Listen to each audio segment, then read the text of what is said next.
While in Bogotá, Colombia this past February, I had the pleasure of meeting John Murphy. His business, Isbi Armoring, fascinated me.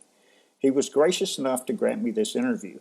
The bulletproof glass he makes prevent bullets not only from entering the vehicles, but what shocked me the most was learning that the occupants inside could fire through the window at the attackers. These two pics were a teaser on my Facebook page as if something had happened. Basically, all modern cars, they don't have antennas anymore like they used to have sticking up. Now these antennas are built into glass. So this is the rear window of a BMW, an X6. So it has an AM and FM antenna. So we have to build it.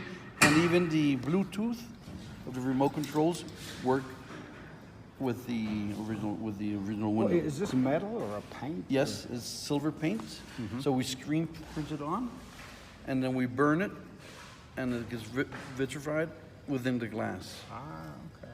And then afterwards we have to weld, solder the cables, and then you can plug them into the original sockets. Wow.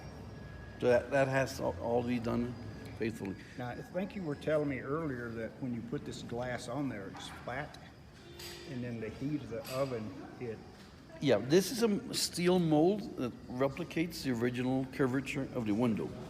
So when we put the glass on the mold, it's originally flat. But then once it's inside the oven and it heats up to 600 degrees centigrade, that takes like 4 hours to increase the temperature. Then we hold it for 10 minutes while the glass melts and takes the shape of the mold. Then we turn off the heating element and we let the glass cool for 4 or 5 hours, and then we take it out of the oven. If we take it out quickly, it will break, it will shatter. So we have to let it cool down slowly. Is that the same reason that you heat it up slowly? Yes.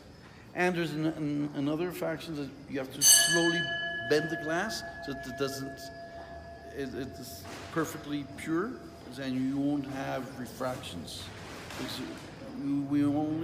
We not only look for the ballistics, but also the optical quality of the window.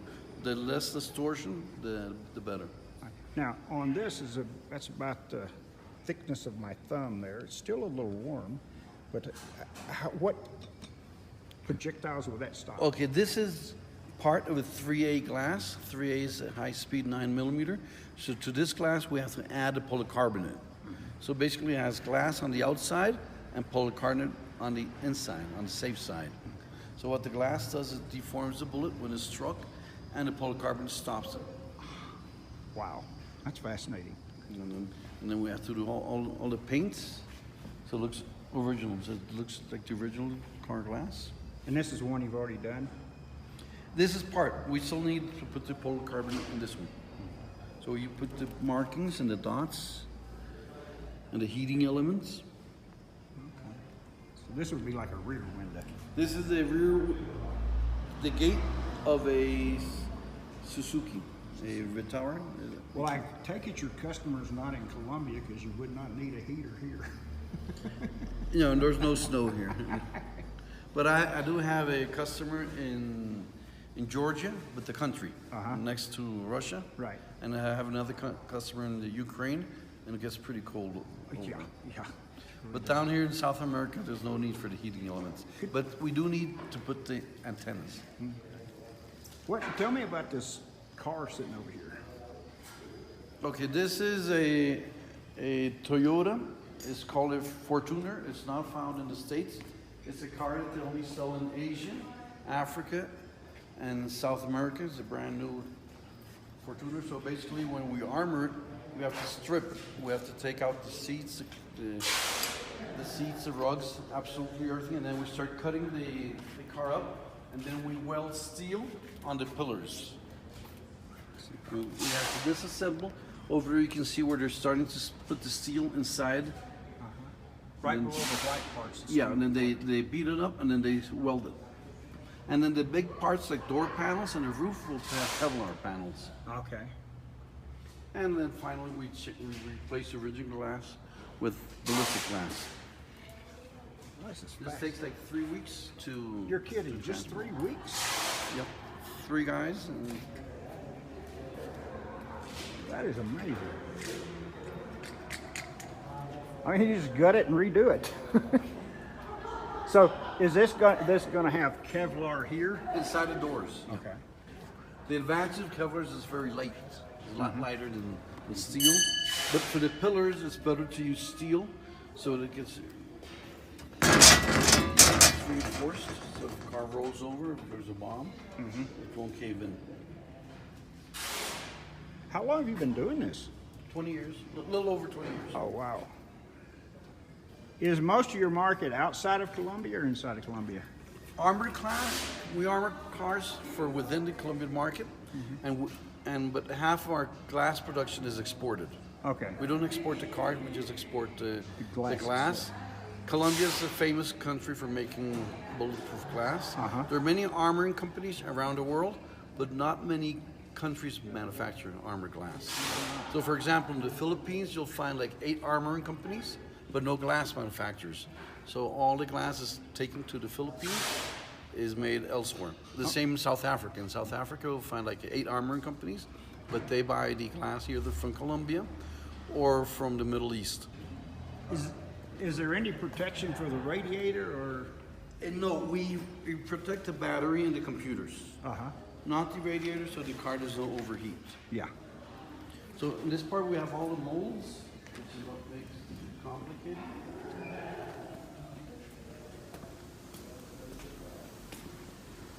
So each time there's a new car, we have to make a new mold for each door and each window.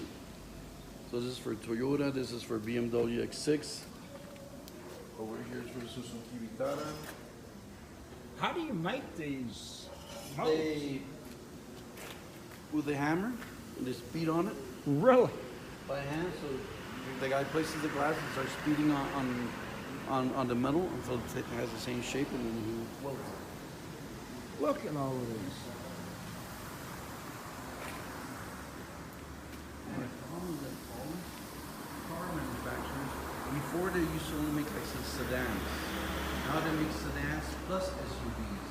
So you have like twice as many cars. Dodge Journey, Mercedes E-Class, Honda Civic, this CR-V, Nissan X-Trail. And then part of the problem we make this is that cars have different names in different countries. So in one country can we have one name and exactly the same car has a different name in elsewhere. So that's when Wikipedia becomes very, very useful. Wikipedia and Google are my two best users. And the other problem is that a 2019 model in the States might be different than the one you'll find in Mexico or in Germany. So sometimes it's hard to figure out if we got exactly the same car. And there's another feature that becoming very complicated, is that these driverless cars, the ones that automatically stop, Right. many of these sensors are built in the mirror. So now we have to cut out so that the sensor's still at the same distance from the glass. So if you put thick glass in front of the sensor, it will give a false reading. Oh. So then the car won't stop if there's an emergency. So that's Well, made things you more started complicated. just making the bulletproof glass. No, we started armoring the cars, and now I used to buy the glass from a competitor. And over the years, we learned how to make the glass ourselves, so we don't rely on someone else's glass. This is the thickest one over here. And if I remember right, John told me this will stop a 50 caliber projectile. As John explained to me, the 9mm is a pointed bullet. So when it hits the glass, the temper of the glass deforms the bullet, and then the laminate behind it stops it. And sure enough, it did not, the laminate, he said, stops it like a glove. But it did not come through. It did not come through. It popped out a little glass right there. I'll do it here. But, yeah, there's another hole. There's another hole. Another hole. Here. I just thought this was fascinating.